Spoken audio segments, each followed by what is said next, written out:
Hello, everyone, and good afternoon if you're in the UK, or good morning or good evening, wherever else you are. And thank you very much indeed for joining us today.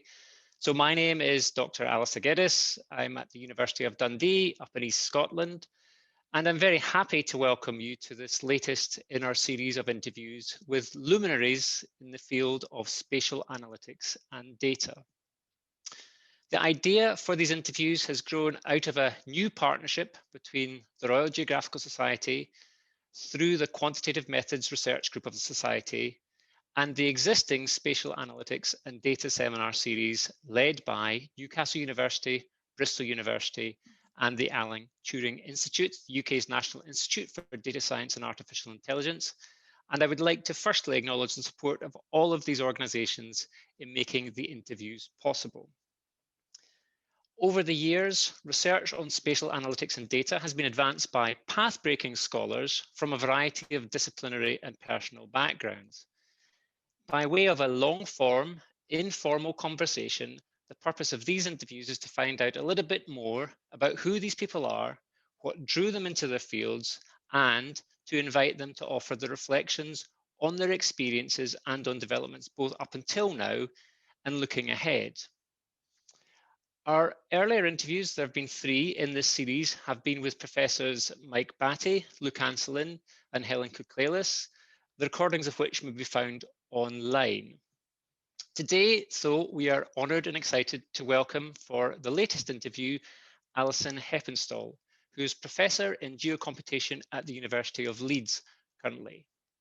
Now, in terms of age alone, Alison is a mere stripling by comparison to our earlier interviewees, yet her achievements in the field of spatial analytics and data are no less impressive, including a large body of work currently focused on machine learning and artificial intelligence applied to complex spatial systems and especially cities.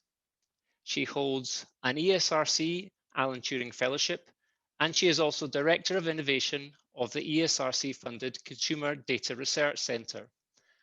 Her publications list grows longer by the day, or possibly the hour, including, noting from her Leeds webpage, 6 papers in 2020 alone, so that's basically 1 per month, several which continue her focus on the development and application of agent-based modelling.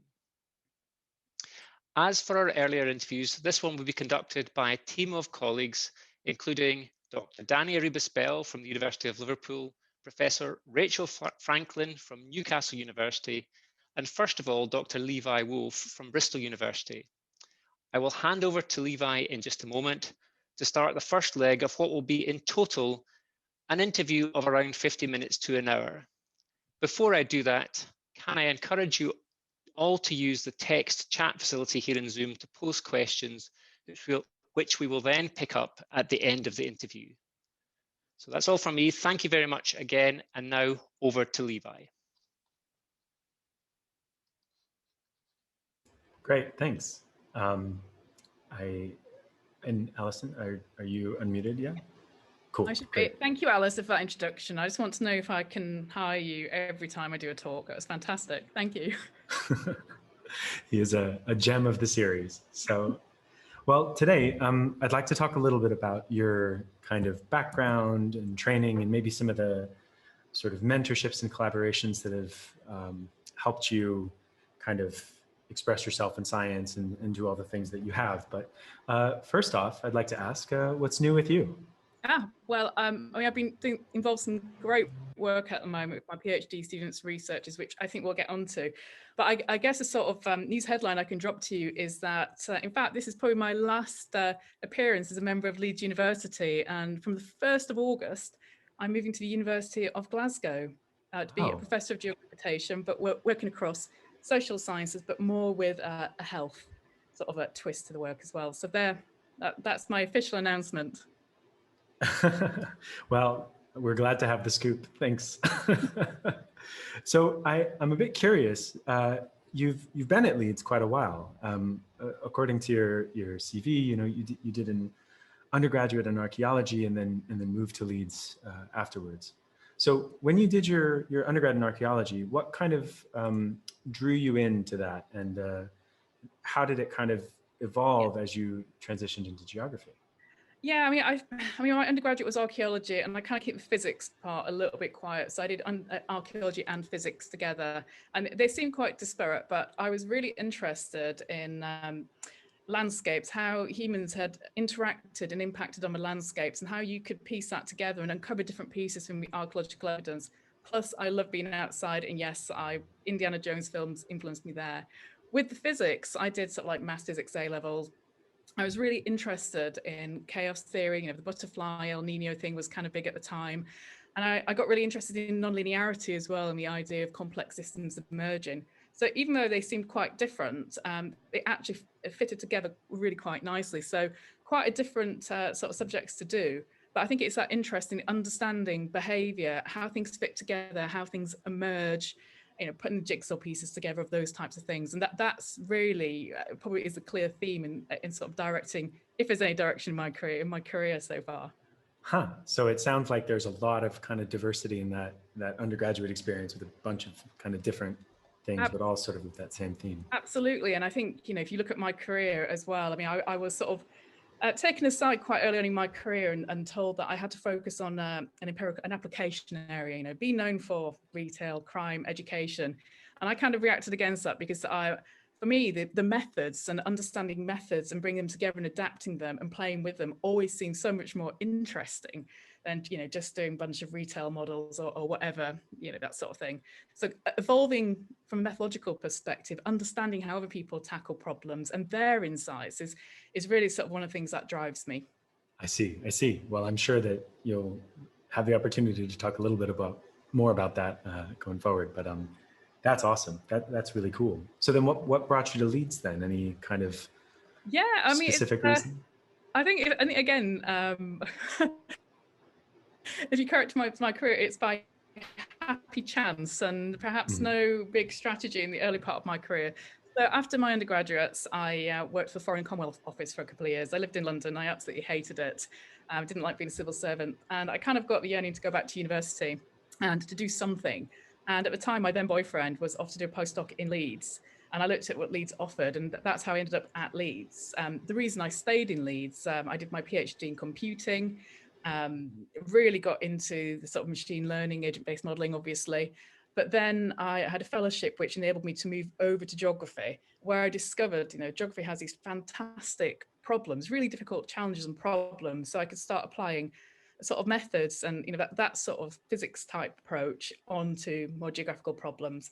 And the reason that I think I've stayed in Leeds is that I've been incredibly lucky, which I think is another element of my career, in that when I first started doing agent-based modeling for my PhD back in 2001, there were very few people doing agent-based modeling, and even, you know, of those, very few doing it tackling spatial problems, applying to spatial temporal systems. And a group developed around there. There was the CCG up there. The legacy of Stan Openshaw was very prevalent in Leeds at the time. So there actually was a great bunch of people to work with, and that's evolved. And, you know, I think Leeds is a fantastic place to work, and it's very collegiate as well, and, you know, lots of great collaborations. So I'm sad to leave.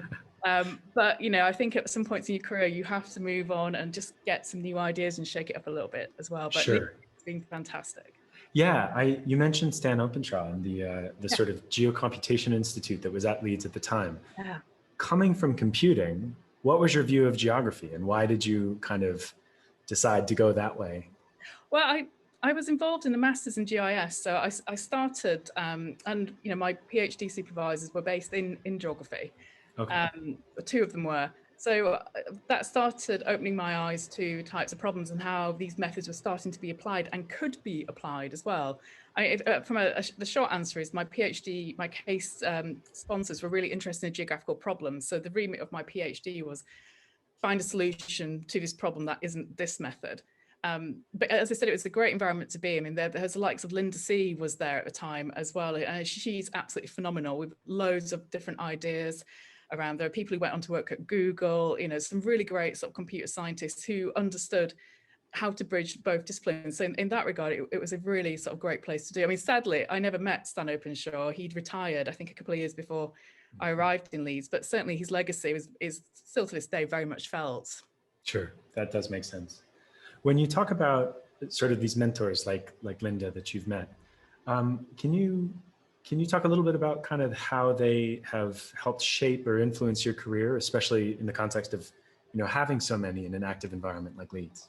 Yeah, I mean, I guess, so I came into geography and I couldn't have named you one geographer really. And through the process of doing my PhD, you learn about the discipline.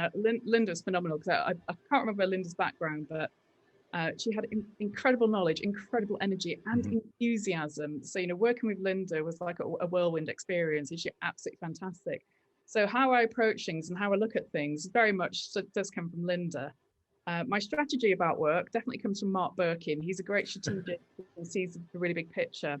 Probably the person who's had one of the most influences on me would be Mike Batty. I remember when I was a very green postdoc or PhD student, Mike sitting down with me at some big conference where everybody wanted to talk to him and explaining Schelling's model to me.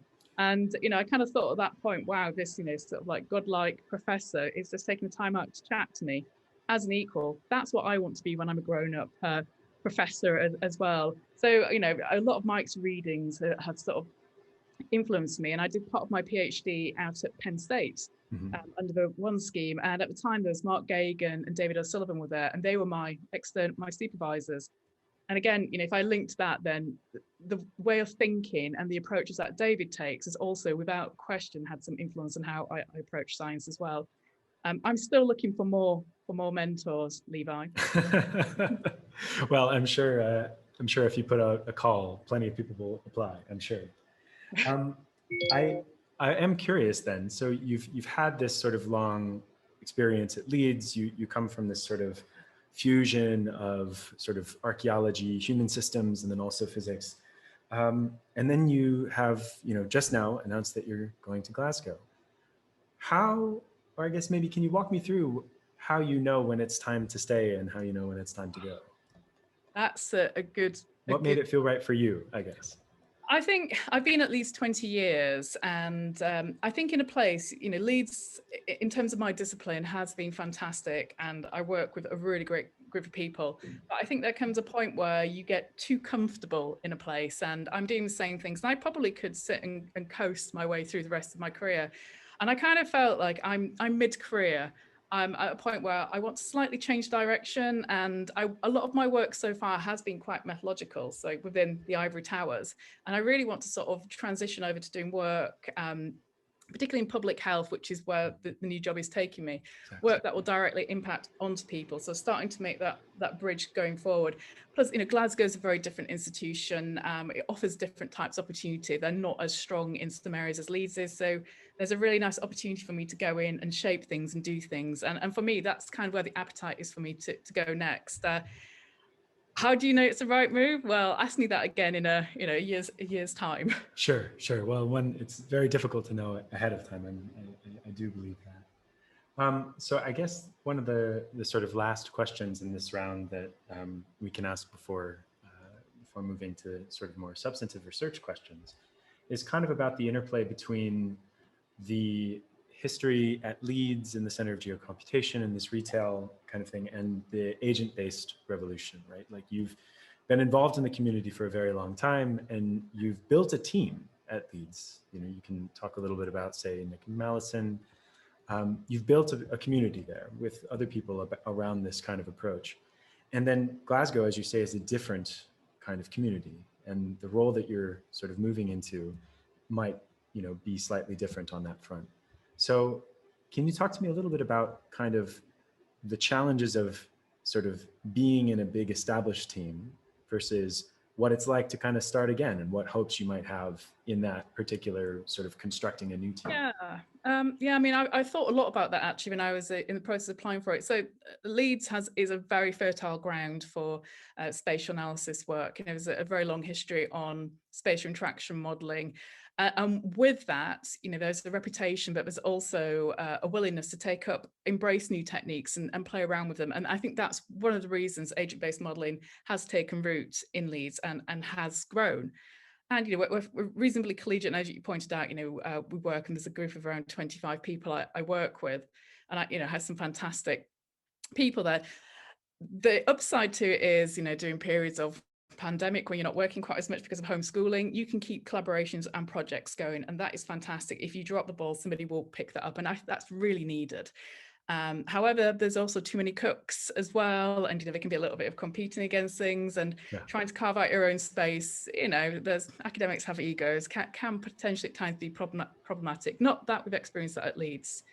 Moving to Glasgow, as I said, there's the opportunity to sort of shape how agent-based modelling is now done towards public health. And it's kind of underdeveloped at the moment in Glasgow, I have an appetite for that. So going somewhere where I can really imprint on how I'd like to do things and rebuild a group, perhaps not the same sort of composition at Leeds, is really an exciting prospect now and sort of going into the future as well. So I'm pretty excited about it, but I think you're absolutely right. There are pros and cons in working in a big established team to starting your own from the bottom up. But I would say I'd take the lessons from Leeds and I'd apply those in Glasgow, and hopefully we can get some really good energy going there as well. Sure. Well, to kind of build that energy, I think I'll pass you off to Dani here, who's going to be talking about ABMs. Nice to talk to you. Thanks very much, Levi. Great. Well, thanks, Alison, again for accepting to join the rooster here for today.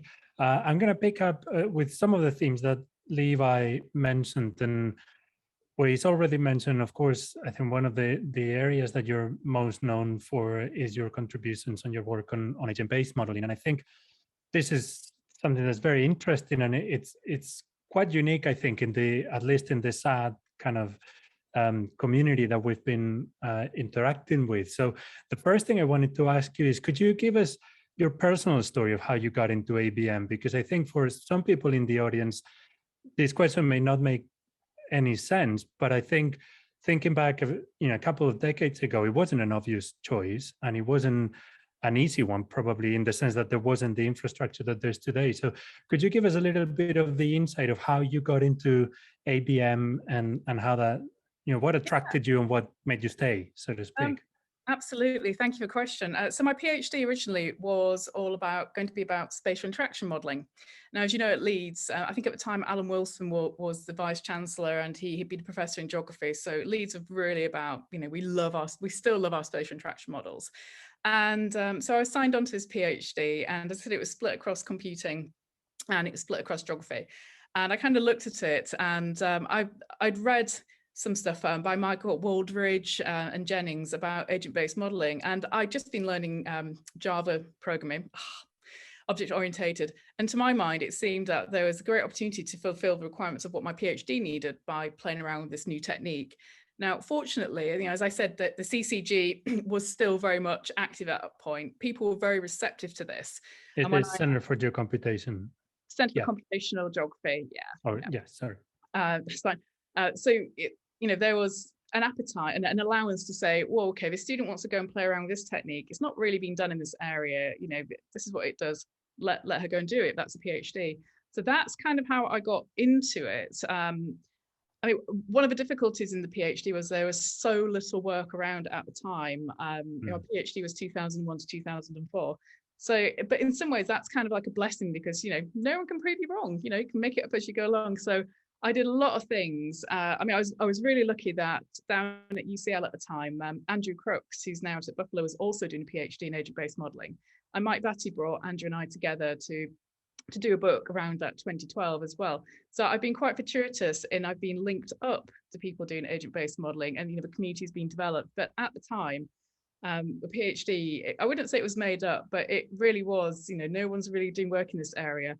What needs to be done? What's the scientific process? What's the modelling process? So it was really quite challenging to be able to do that, but also a fantastic opportunity to be able to sort of dive into an area and sort of push it in ways that you felt it needed to go.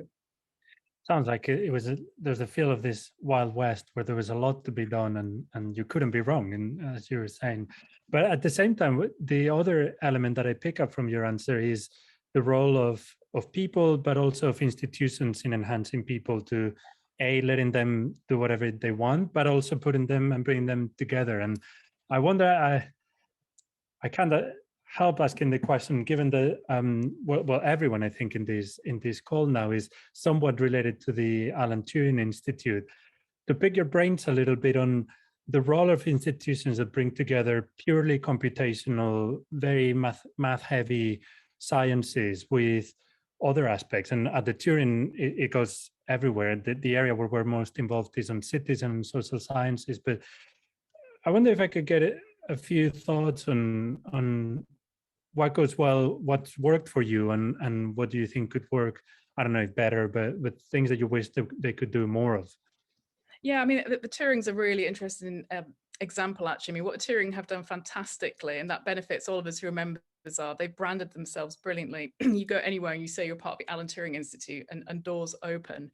The role I think the Turing have to play, or have played, I mean, certainly in the last 12 months, my area of agent-based modeling, because of the imperial individual-based models informing government policy, there's been a huge amount of attention thrown onto agent-based models. So, you know, it's really interesting because the Turing have picked up on that in parts and have sort of been promoting and sort of, you know, with the rampant, the Royal Society initiatives for the response to the pandemic, individual agent-based modeling has been very much part of that. I think the role that the Turing can really play are in two ways here, and I'm probably going to slight tangent here. One is, you know, sort of establishing diversity in the sciences as well, which is something we can come on to. But I think in communication as well. So there's some great programs and events. I think it's all fine, my talking about, oh, I did this, this, and this, but unless you're actually communicating it out to people to be able to understand what you're doing and that communication, it's really difficult to make any sort of progress. And I think it's communication in the sense of outward communication, sort of outside the academic niche groups. It's two things. I mean, one is academic niche.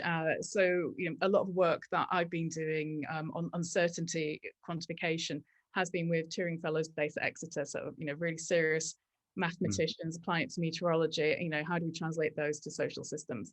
So the Turing is great in that respect, that it facilitates connections between people who probably would never talk to each other. So that's one set of communications. The second one that I think the Turing needs to do more of is communicating to the general public, you know, as well as industry partners as well, because there's a lot of great methods that could be used, you know, like pandemic response, that perhaps aren't fulfilling their potential because they're just not really known about, or, you know, they're clouded in some sort of mystery. So I think the Turing has got several roles to play, and I think going forward, if the Turing funding model, or how it you know, promotes work, you know, that they can do an awful lot of good in how they shape future funding calls and who they involve as well. Yeah, absolutely. So I'm going to pick up on an aspect that you mentioned already, and is the rise of ABMs in today's world. And, you know, probably had we done this interview a year and a half ago, it would have been slightly different. But here we are. So that maybe one of the one things that it allows us is, I had this question: what's hot? What's exciting today in the world of ABM? What is being done now that wasn't being done 5 years ago, and it's exciting? I'm laughing because back in 2008, one of my great academic regrets is that I should have written this paper that Andrew Crooks wrote with Mike Batty critiquing ABM, and it went through lots of things like theory validation, aggregation, and all of those issues we still have today in 2021. Right. But there are some advances. What's exciting, I think, you know, we have so much data. Agent-based modeling is all about, by and large, understanding the individual, putting them in an environment, understanding how they interact, and charting the consequences of decisions over space and time. That's really what a lot of us use agent-based modeling for. So we have these fantastic new data sets, which we need to sort of, you know, there are issues in how we use those and how we can make them robust. There's issues, we've got machine learning techniques that hopefully can assist us in quantification, you know, data simulation, real-time modeling. There's so much going on in agent-based modeling. It's absolutely fantastic. It's quite hard to keep tags on it, but I think a lot of this work needs to be aimed at methodological things, because agent-based modeling isn't very good at establishing rules, the rules that you put into your model, and we're still not particularly great at validating our models. So, you know, how do you know, there's all sorts of issues there, which I won't go into, about how you can robustly validate individual based models. And then, you know, we don't quantify uncertainty at, you know, the input parameters as the simulation goes on, and the outputs. So we don't sort of say to whoever we're doing the modeling for, here's your model simulation, we're 80% certain in this circumstance this is going to do. And I think this is one of the big factors why, despite seeing all the individual based modeling work in the last 12 months, we're not seeing that real jump into, it's not becoming established for stakeholders as a sort of tool yet. So there's still a lot of work to go, but there's a fantastic array of work going on at the moment. Well, it's good to leave some work to be done so we can keep our jobs. It's one of the analogies that I like a lot that I've heard from you, particularly when it comes to ABMs, but probably applies to other fields too. And that I would like you to get to talk a little bit more about is, you seem to refer, and I've read it in several places, that you wish ABMs were more like weather models, where there's a very clear pipeline and there are very clear rules, I guess, and back in, I guess, your answer on uncertainty and validation. Can you maybe say a little bit more about why ABMs about people should be more like the rain prediction? Oh, I wish they were. I mean, they're different systems, physical systems. They actually have, laws of nature governing them, which arguably it's easier on that front. Yeah, those meteorologists, it's a bit of an easy job, really, isn't it? Where, of course, social systems are driven by individual behavior. It's so much more difficult to do it. So what I do wish, sort of slightly misanswering your question, is that we had a level of acceptance and robustness of the models that we apply to social systems that you do find in climate science and meteorology as well. The ensemble modeling that they do, the real-time modeling, the uncertainty quantification, and so on, how they handle the large data sets as well and bring them together. There's so much you can learn from meteorology as well. But I would love for someone to give me some hard and fast rules of social systems. I think Mike Batty's on this call, so he's probably already blogging them out right now. Yeah. Well, and you've hinted at all of these in all these questions, but I also wanted to ask a bit more explicitly about what do you think is missing? And say, if we had this chat in 10 years' time, what do you think we would be talking about? Say, if you were given the crystal ball to look into the future and see where ABM is or where you think it's going to be, and also maybe where you would like it to be, because maybe it won't be the same outcomes.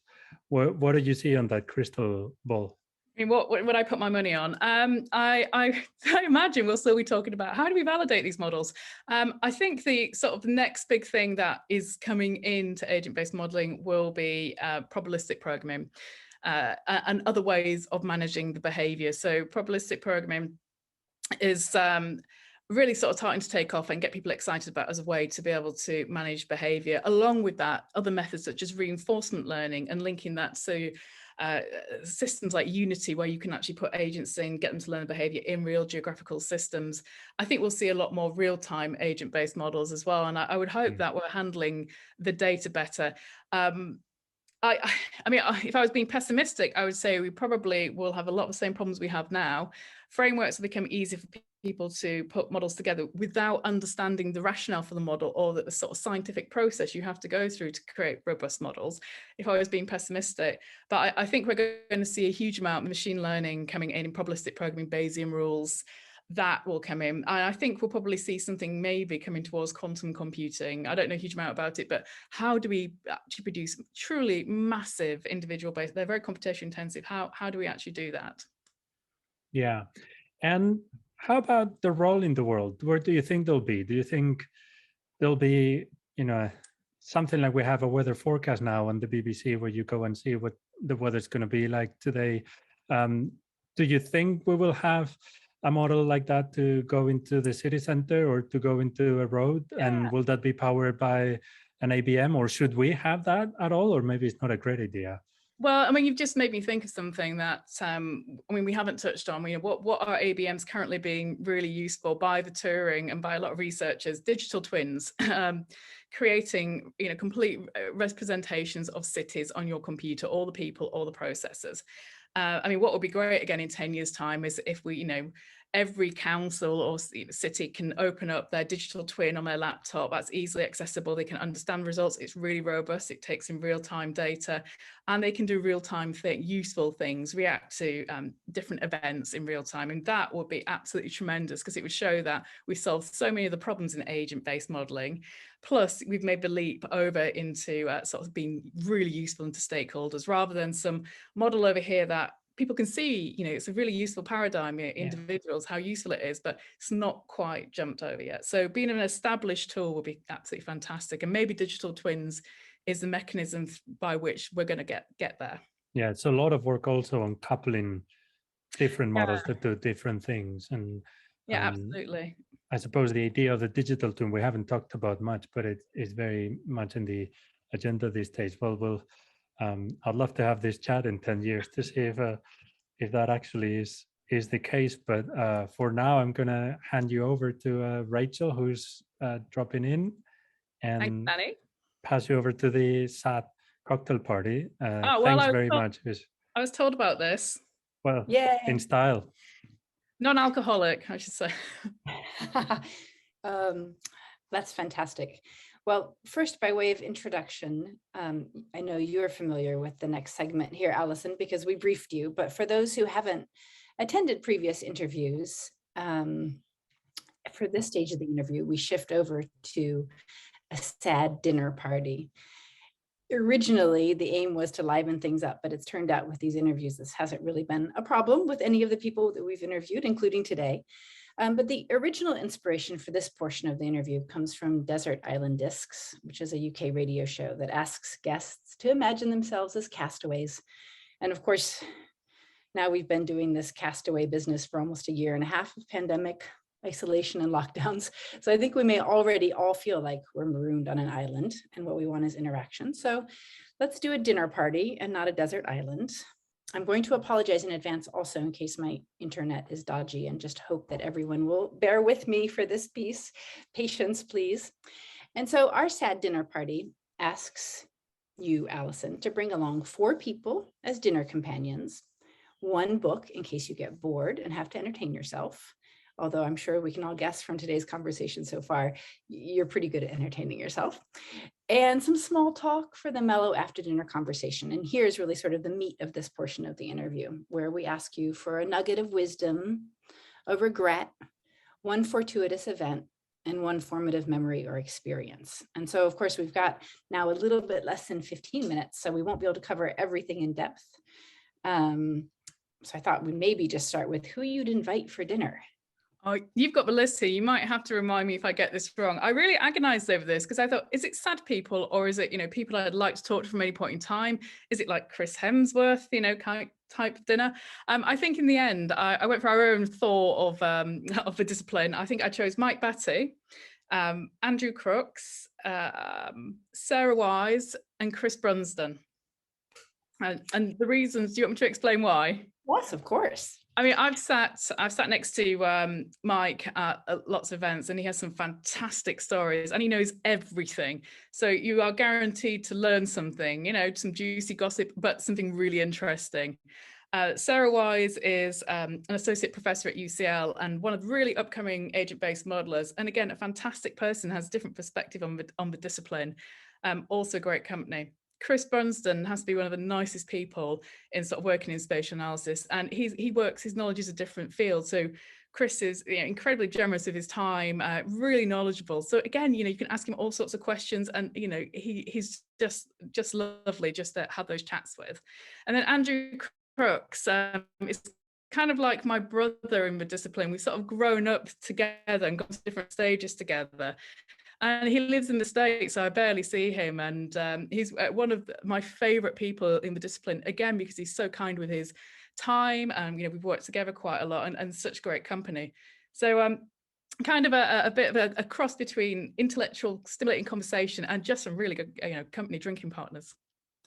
Could I ask whether sort of, because you've distinguished between sort of people that you would invite for a sad dinner party versus maybe just any dinner party, do you have a sense in your head of where you would separate sort of real life from work life, or do you see them as sort of intertwined? What sort of intersection of these sets would you have because I ask this because we've had a variety of answers when we talk to people about this. And I think when I think about it, much of my personal identity and what I find sort of intellectually stimulating and entertaining would actually be the people that I work with.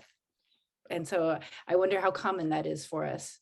Yeah, I think in the last 18 months that has certainly become much more blurred for me as well. I mean, certainly I've got colleagues, and I mentioned Nick Mallison, Ed Manley, Adam Dennett, who I regard as really good friends. But through the pandemic, I was doing drinks calls with the likes of Lex Comber, Martin Charlton, who sadly passed away recently, Chris Brunsden, Rich Harris down at Bristol. So really kind of like a UK quote, Rachel Franklin occasionally. So like really sort of a quant geographer thing, but, really getting to know these people more than just, the chats at conferences. So I think it is very much blurred for me, the sort of distinction, because, certainly in the last year, I spent probably more time talking to my work colleagues. It's been the mainstay of my social interactions. So and I think the more senior you become as well, perhaps instead of like talking to people like, what do you do? How have you done this? I'm far more interested in the person as a whole, the older I'm getting as well. And I think probably my better friends are from academia, not necessarily Leeds, spread out throughout. I have great friends like Tatiana Filatova. I see her maybe once a year, but we have a fantastic catch up and a really good relationship. So yeah, I think it's very much blurred, but maybe that's just, the nomadic lifestyle of an academic. Yeah, well, and maybe also as we settle into our careers and we realize how tricky and difficult it is to do some of the things we're expected to do, and we observe other people doing them, we wonder how they fit everything together. How do other people do this? Because anyway, maybe we're sort of naturally inquisitive. So I did ask you, if you're left to entertain yourself with a book, what sort of book you might bring? I think this answer reveals so much about my personality. I think I would get bored reading a book over and over again, so I opted for a poetry anthology with lots of things in, short things in, or an encyclopedia. I love learning about new things, and sometimes my attention span can be a little bit short, so a big encyclopedia or an anthology of poems would be fantastic. So when you're entertaining yourself, you don't have recourse to work-related entertainment so much? Well, a sneaky little bit of programming, but maybe. One could. Okay, so let's turn now to the the introspection, right? We imagine that the plates have been cleared. Maybe there's an after dinner drink or a tea or a coffee, and the more intimate portion of the evening starts in terms of sort of sharing feelings and thoughts. And so I'd like to ask you first if you could tell us about an accident or a fortuitous circumstance. Okay. I think probably not many people know that I am actually registered deaf, so I'm classified as disabled. And I had measles when I was 4 years old. I'm that old. It was before the injections. And because of that, I was always put in sort of special classes and told that I had learning needs and that I couldn't do things. And I think my personality was like, if you say to me, you can't do that, you have to do this, I'm kind of like, I don't think so. So I think actually losing my hearing at a very young age actually has had quite an impact on shaping my personality, and that I've always been very driven to prove people wrong, that I can't do things. And I'm still very much like that. If you say to me, no, you can't do that, Alison, then you can guarantee that 5 minutes later, I'll go and do it. I don't know if that's a good thing. So, I mean, I think that's been quite a shaping influence on me. Would you call it a blessing, or would you not go so far as to say that it was a blessing in disguise? I honestly don't know. I mean, if we're in a pub together and it's really noisy, I can lip read. So that's kind of useful. Because I lost my hearing at such a young age, I don't know what it would be like otherwise. So it's really hard to gauge. I've always had it. It's always been part of me. I mean, I play a musical instrument. It's not been something that I felt held me back. So maybe I would have been like this if I hadn't lost my hearing. But yeah. Do you think that it's played a role in sort of how you've approached your research and your professional career, aside from sort of spurring you not to take no for an answer? Are there other ways that you think of this as having influenced who you are in the workplace or in geography or the agent-based modeling world? Yeah, I mean, I think you probably could have put that in a really sort of blunt terms of, you're a woman working in a very male-dominated area. How's that come about? And I have come across lots of lots of individuals who are surprised at what I do or doubt that I can be as good as other people in the discipline because I'm a woman. And, I've been to numerous events over the years where I've been there as a professor and one of my male colleagues as a doctor, and immediately he's the professor, I'm the secretary, that sort of thing has been very endemic.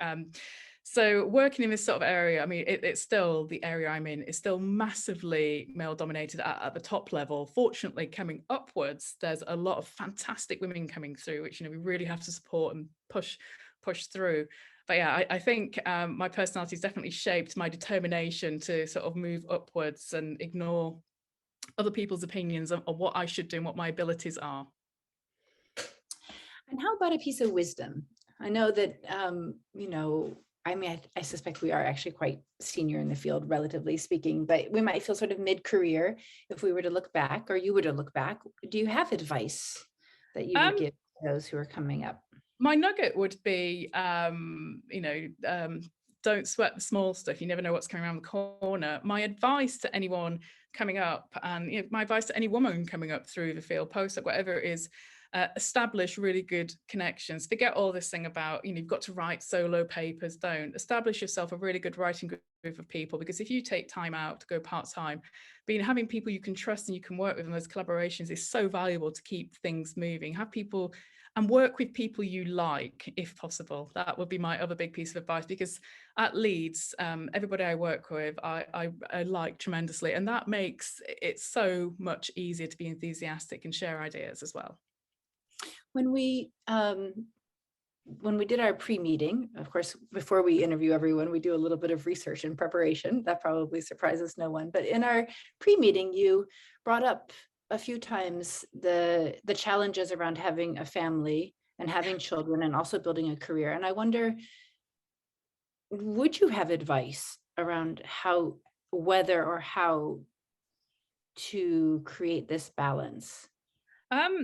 I kind of wish somebody had said to me when I had my first child, I've got 3 school-aged children, you're going to do everything badly. Don't worry about it. Just do what you can. And I think that's the best sort of advice. I mean, that there's a role for institutions and colleagues to play here in being supportive and understanding and allowing you to have the same opportunities as full-time people. I think I've been incredibly lucky because I created the networks, the collaborations to keep things going. But I mean, certainly anyone who has a caring responsibilities in the last 18 months, our careers will have slowed down. Opportunities we would have taken otherwise have not happened. So I think it's really important to acknowledge, particularly in certain demographics, that there are those additional challenges. But, in normal times, if you remember those constraints are still there for a lot of people. I spent 6 years of my career working at 60%.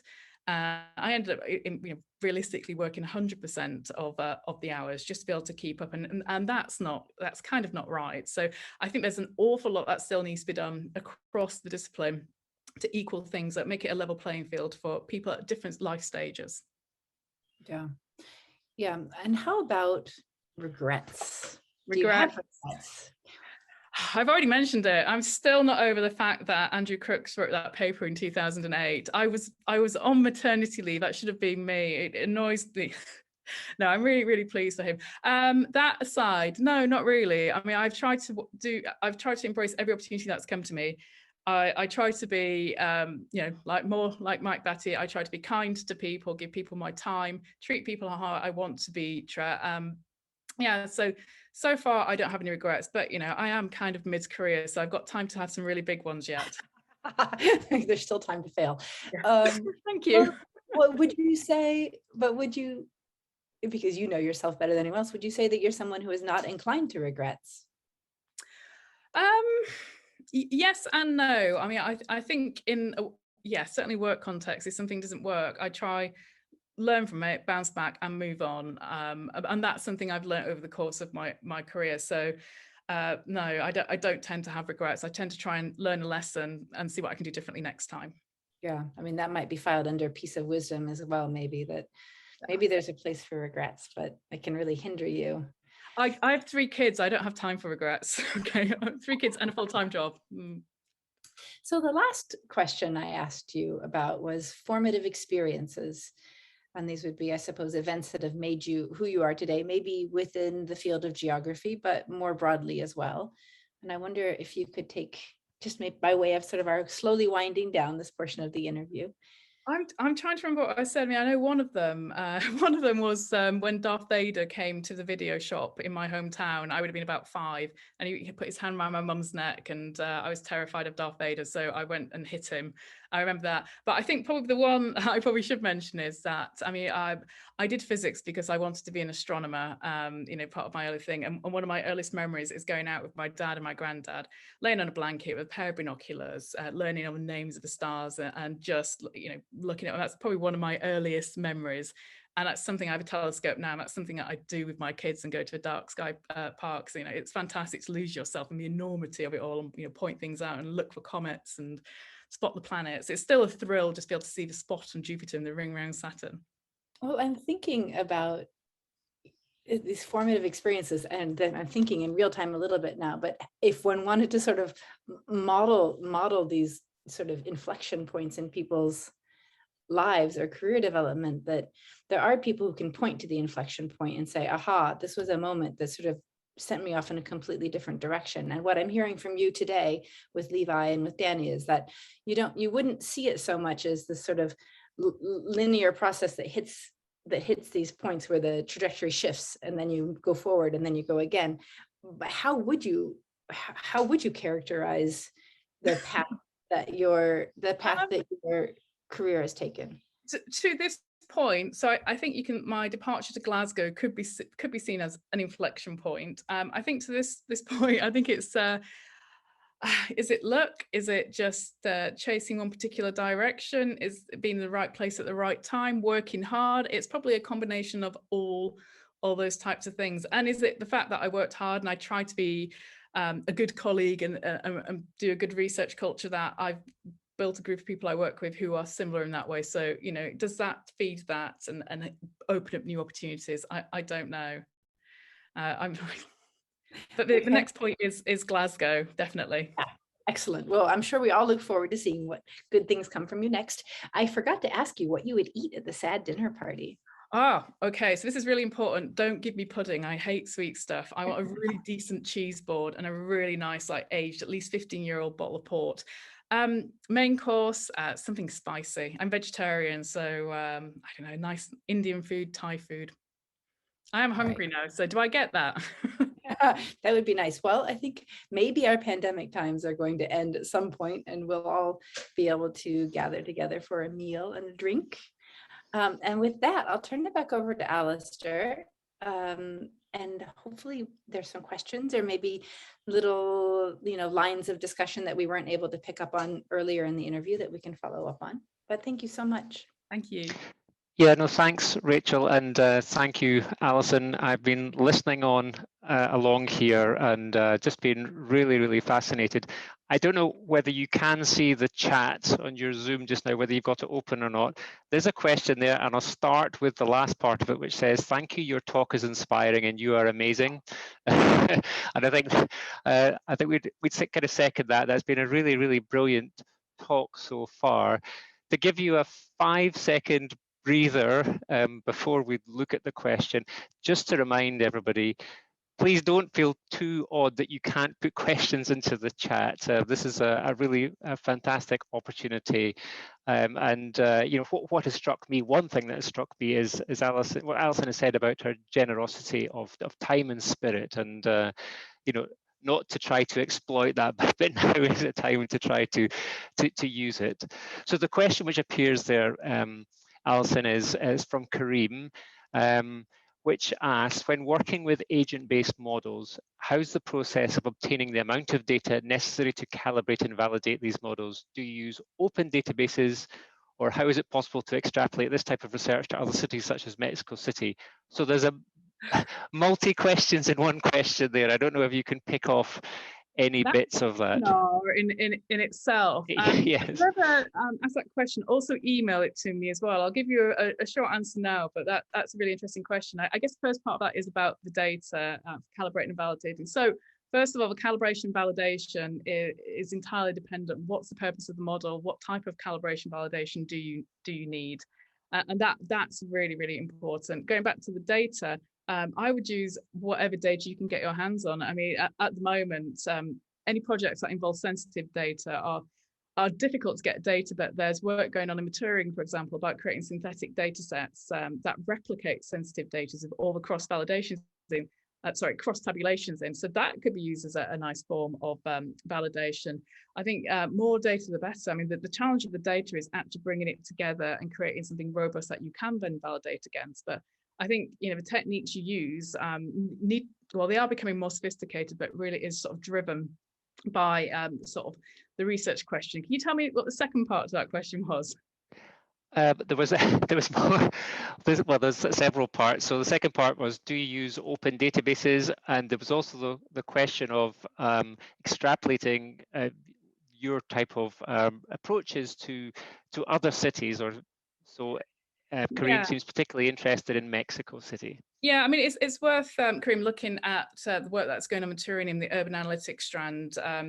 That there's lots of different types of projects that Turing has funded. I'm involved in looking at causal inference modeling linked into agent-based modeling. I have a project looking at uncertainty.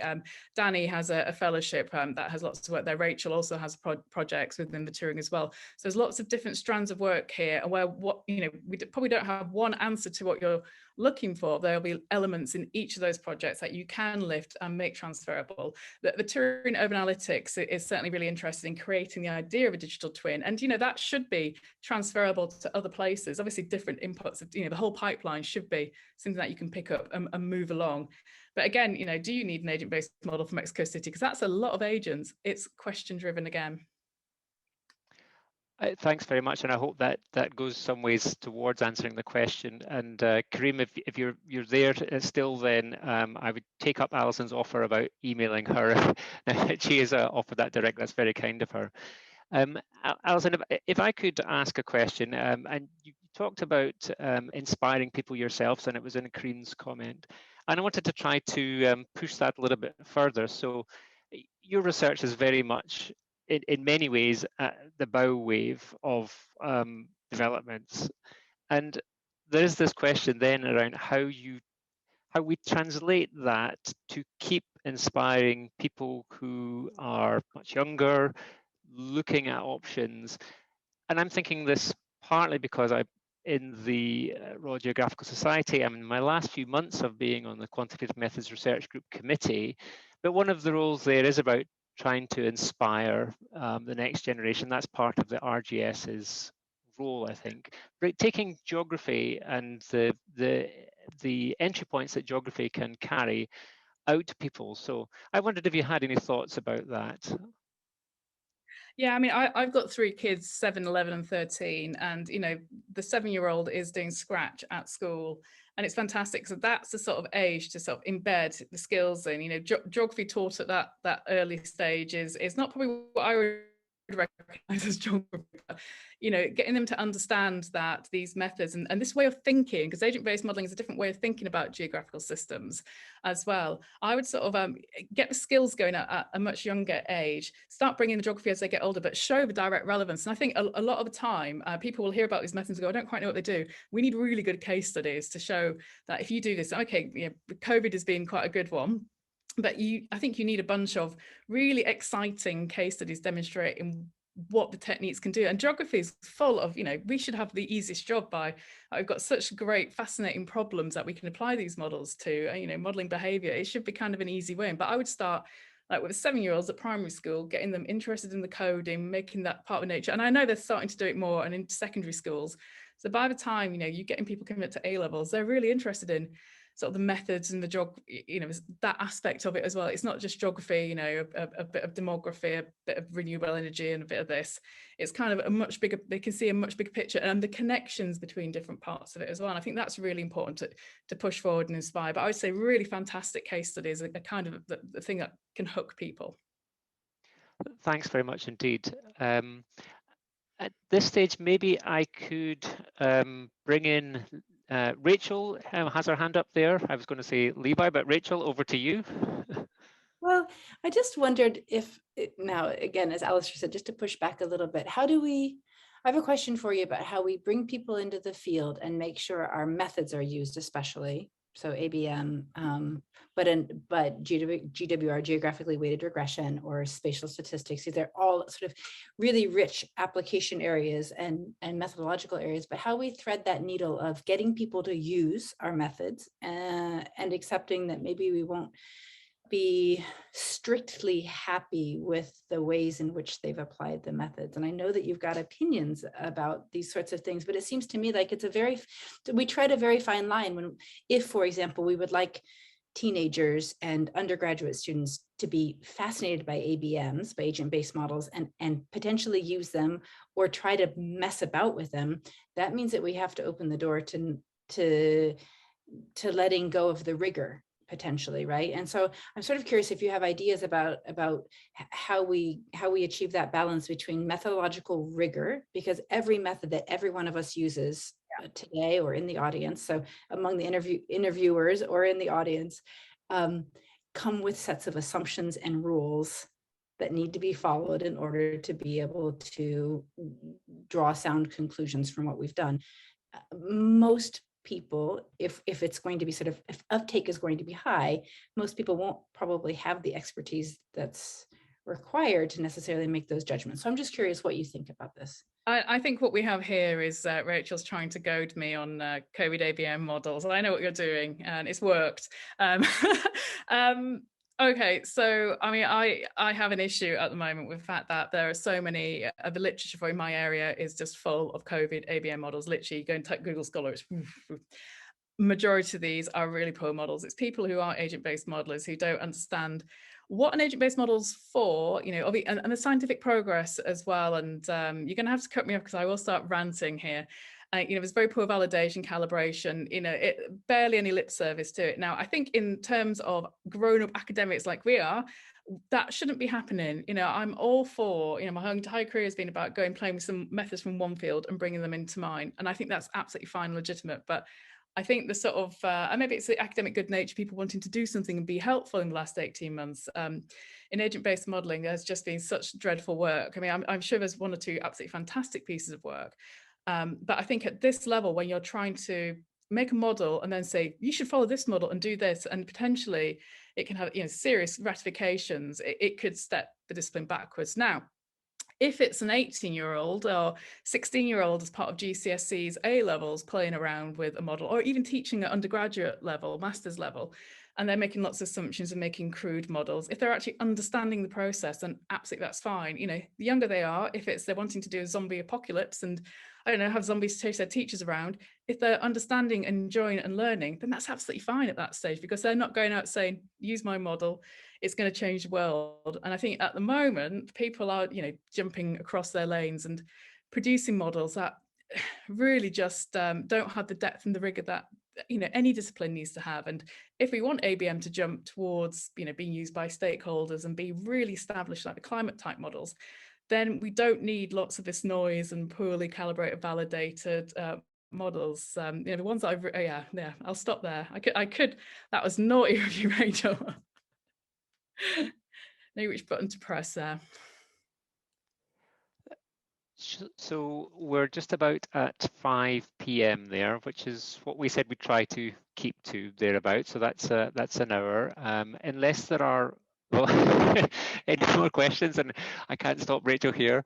Well, last question though, because it's on my mind, and you could talk about ABMs, but I think about it also in terms of digital twins and these new areas that really excite us, especially in sort of computational geography. Do you think it's possible to do them well? I mean, is it possible that human behavior is just so complicated and that good data are so difficult to get, and that behaviors and preferences shift so rapidly across space and time that we can play with these things and we can gain sort of incremental insight, but that they're never actually going to be able to do what climate models do?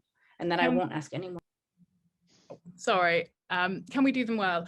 A model's an abstraction of reality. We never need to be able to have to model all of human behavior. You know, it depends really much. You know, I've said it a few times. What's your application area? What are you doing? I mean, ideally, if we could have all the data in the world, then yes, we'd be able to do it. Can we do them well? I mean, I have reservations about digital twins, because who creates digital twins? What information is going to them? Are they equitable? Are they fair for people?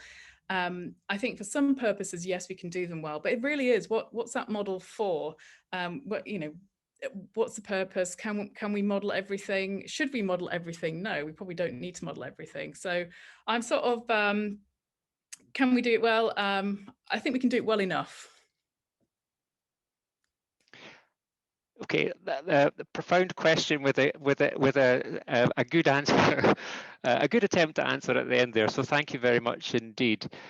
So that is just gone 5 o'clock now. So I think that we'll halt the questions here because Alison has been speaking for a long time now, and so just to thank you once again, Alison, for that fantastic talk.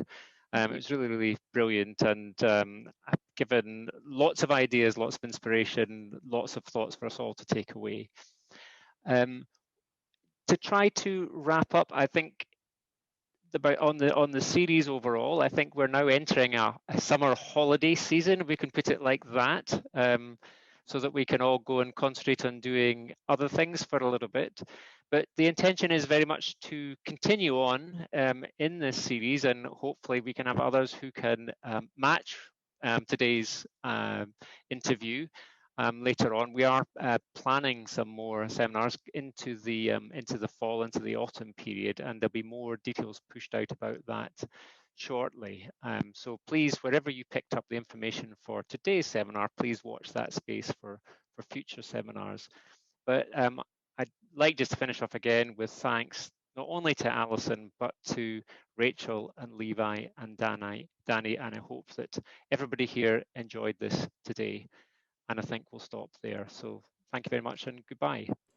And thanks very much, Alistair. Yes, thank you. Thank you, Alistair. Thank you, Alison. Indeed. And Alison, yeah, both.